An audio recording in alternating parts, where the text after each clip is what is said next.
श्री क्षेत्र माहूरगडच्या सर्वांगीण विकासासाठी राज्य शासनाने जाहीर केलेल्या 829 कोटी रुपयांच्या विकास कामांना लवकरच प्रशासकीय मंजुरी मिळणार आहे, अशी ग्वाही नांदेडचे पालकमंत्री तथा इतर मागास बहुजन कल्याण मंत्री अतुल सावे यांनी दिली। 17 एप्रिल रोजी माहूर येथे आयोजित आढावा बैठकीनंतर घेतलेल्या पत्रकार परिषदेत ते बोलत होते। पालकमंत्री सावे यांनी सांगितले की राज्याचे उपमुख्यमंत्री देवेंद्र फडणवीस यांनी माहूरगडच्या विकासासाठी 829 कोटी रुपयांचा निधी जाहीर केला आहे। या निधी अंतर्गत प्रस्तावित विकास आराखड्याला अंतिम स्वरूप देण्याचे काम युद्ध पातळीवर सुरू आहे। वन विभाग आणि पुरातत्व विभागाच्या नियमांचे पालन करून आवश्यक त्या तांत्रिक दुरुस्त्यांसह या प्रकल्पांना गती दिली जाईल। श्री रेणुका माता मंदिर परिसरात सुरू असलेल्या लिफ्ट आणि स्कायवॉकचे काम तातडीने पूर्ण करण्याचे आदेश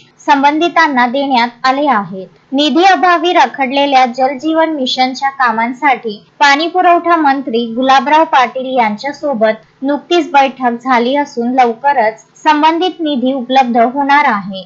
जिल्ह्यातील शिक्षकांची रिक्त पदे भरण्याबाबतही सकारात्मक निर्णय घेण्यात येणार असल्याचे पालकमंत्र्यांनी स्पष्ट केले। आढावा बैठकीपूर्वी पालकमंत्री सावे यांनी श्री दत्तशिखर संस्थान येथे भगवान दत्तात्रेयांचे दर्शन घेतले आणि परमपूज्य डॉक्टर धनेश्वरजी भारती महाराज यांचे आशीर्वाद घेतले। त्यानंतर त्यांनी रेणुका माता मंदिर परिसरात सुरू असलेल्या विविध विकास कामांची प्रत्यक्ष पाहणी करून कामांचा आढावा घेतला। यावेळी आमदार भीमराव केराम, जिल्हाधिकारी राहुल कर्डिले, जिल्हा पोलीस अधीक्षक अविनाश कुमार, सहाय्यक जिल्हाधिकारी झेनित चंद्रा दोनतुला, अपर पोलीस अधीक्षक अर्चना पाटील यांच्यासह संबंधित विभागांचे वरिष्ठ अधिकारी आणि मोठ्या संख्येने स्थानिक पदाधिकारी व कार्यकर्ते उपस्थित होते। संजय घोगरे, विदर्भ न्यूज, माहूर। श्रद्धा फैमिली शॉपिंग में जाएंगे हम सभी, साड़ियों की नई डिजाइन देखो यहीं से लाएंगे। श्रद्धा फैमिली शॉपिंग में जाएंगे हम सभी, लेडीज जेंट्स बच्चों की हर फैशन लाएंगे सभी।